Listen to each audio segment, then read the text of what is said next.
ابو رجا نے عمران کے حوالے سے کہا کہ ہم نبی کریم صلی اللہ علیہ وسلم کے ساتھ ایک سفر میں تھے کہ ہم رات بھر چلتے رہے، اور جب رات کا آخری حصہ آیا تو ہم نے پڑاؤ ڈالا، اور مسافر کے لیے اس وقت کے پڑاؤ سے زیادہ مرغوب اور کوئی چیز نہیں ہوتی۔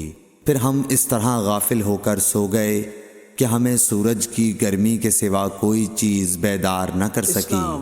سب سے پہلے بیدار ہونے والا شخص فلاں تھا، پھر فلاں، پھر فلاں۔ ابو رجا نے سب کے نام لیے، لیکن اوف کو یہ نام یاد نہیں رہے۔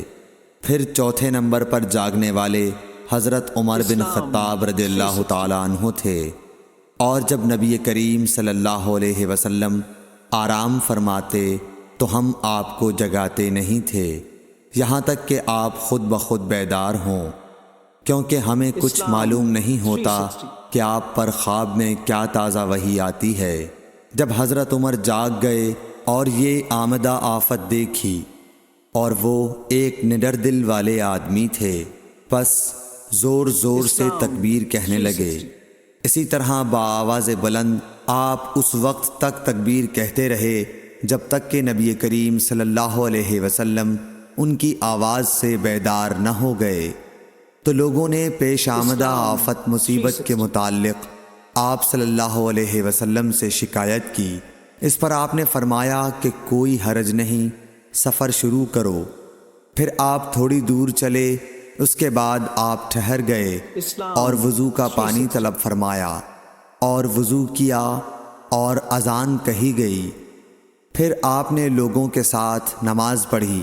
جب آپ نماز پڑھانے سے فارغ ہوئے تو ایک شخص پر آپ کی نظر پڑی جو الگ کنارے پر کھڑا ہوا تھا، اور اس نے لوگوں کے ساتھ نماز نہیں پڑھی تھی۔ آپ نے اس سے فرمایا کہ اے فلاں، تمہیں لوگوں کے ساتھ نماز میں شریک ہونے سے کون سی چیز نے روکا؟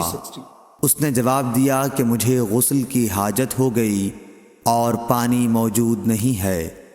آپ نے فرمایا کہ پاک مٹی سے کام نکال لو، یہی تجھ کو کافی ہے۔ پھر نبی کریم صلی اللہ علیہ وسلم نے سفر شروع کیا تو لوگوں نے پیاس کی شکایت کی۔ آپ پھر ٹھہر گئے اور فلاں یعنی عمران بن حسین رضی اللہ تعالی عنہ کو بلایا، عمران بن حسین رضی اللہ تعالی عنہ کو بلایا۔ ابو رجا نے ان کا نام لیا تھا، لیکن اوف کو یاد نہیں رہا، اور حضرت علی کو بھی طلب فرمایا۔ ان دونوں سے آپ نے فرمایا کہ جاؤ پانی تلاش کرو۔ یہ دونوں نکلے۔ راستے میں ایک عورت ملی جو پانی کی 2 پکھالیں اپنے اونٹ پر لٹکائے ہوئے بیچ میں سوار ہو کر جا رہی تھی۔ انہوں نے اس سے پوچھا کہ پانی کہاں ملتا ہے؟ تو اس نے جواب دیا کہ کل اسی وقت میں پانی پر موجود تھی، یعنی پانی اتنی دور ہے کہ کل میں اسی وقت وہاں سے پانی لے کر چلی تھی، آج یہاں پہنچی ہوں، اور ہمارے قبیلے کے مرد لوگ پیچھے رہ گئے ہیں۔ انہوں نے اس سے کہا اچھا ہمارے ساتھ چلو۔ اس نے پوچھا کہاں چلوں؟ انہوں نے کہا رسول اللہ صلی اللہ علیہ وسلم کی خدمت میں۔ اس نے کہا اچھا وہی جن کو لوگ صابی کہتے ہیں؟ انہوں نے کہا یہ وہی ہیں جسے تم کہہ رہی ہو۔ اچھا اب چلو۔ آخر یہ دونوں حضرات اس عورت کو حضرت صلی اللہ علیہ وسلم کی خدمت مبارک میں لائے اور سارا واقعہ بیان کیا۔ عمران نے کہا کہ لوگوں نے اسے اونٹ سے اتار لیا۔ پھر نبی کریم صلی اللہ علیہ وسلم نے ایک برتن طلب فرمایا اور دونوں پکھالوں یا مشکیزوں کے منہ اس برتن میں کھول دیے، پھر ان کا اوپر کا منہ بند کر دیا، اس کے بعد نیچے کا منہ کھول دیا، اور تمام لشکریوں میں منادی کر دی گئی کہ خود بھی سیر ہو کر پانی پئیں اور اپنے تمام جانوروں وغیرہ کو بھی پلا لیں۔ پس جس نے چاہا پانی پیا اور پلایا، اور سب سیر ہو گئے۔ آخر میں اس شخص کو بھی ایک برتن میں پانی دیا جسے غسل کی ضرورت تھی۔ آپ نے فرمایا لے جا اور غسل کر لے۔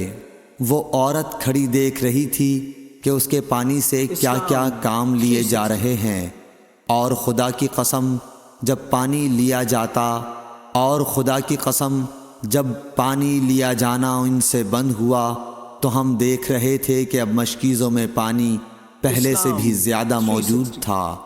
پھر نبی کریم صلی اللہ علیہ وسلم نے فرمایا کہ کچھ اس کے لیے کھانے کی چیز جمع کرو۔ لوگوں نے اس کے لیے عمدہ قسم کی کھجور، اجوا، آٹا اور ستو اکٹھا کیا، یہاں تک کہ بہت سارا کھانا اس کے لیے جمع ہو گیا، تو اسے لوگوں نے ایک کپڑے میں رکھا اور عورت کو اونٹ پر سوار کر کے اس کے سامنے وہ کپڑا رکھ دیا۔ رسول اللہ صلی اللہ علیہ وسلم نے اس سے فرمایا کہ تمہیں معلوم ہے کہ ہم نے تمہارے پانی میں کوئی کمی نہیں کی ہے، لیکن اللہ تعالیٰ نے ہمیں سیراب کر دیا۔ پھر وہ اپنے گھر آئی، دیر کافی ہو چکی تھی، اس لیے گھر والوں نے پوچھا کہ اے فلانی کیوں اتنی دیر ہوئی؟ اس نے کہا ایک عجیب بات ہوئی، وہ یہ کہ مجھے 2 آدمی ملے اور وہ مجھے اس شخص کے پاس لے گئے جسے لوگ صابی کہتے ہیں۔ وہاں اس طرح کا واقعہ پیش آیا، خدا کی قسم وہ تو اس کے اور اس کے درمیان سب سے بڑا جادوگر ہے۔ اور اس نے بیچ کی انگلی اور شہادت کی انگلی آسمان کی طرف اٹھا کر اشارہ کیا۔ اس کی مراد آسمان اور زمین سے تھی، یا پھر وہ واقعی اللہ کا رسول ہے۔ اس کے بعد مسلمان اس قبیلے کے دور و نزدیک کے مشرکین پر حملے کیا کرتے تھے، لیکن اس گھرانے کو جس سے اس عورت کا تعلق تھا کوئی نقصان نہیں پہنچاتے تھے۔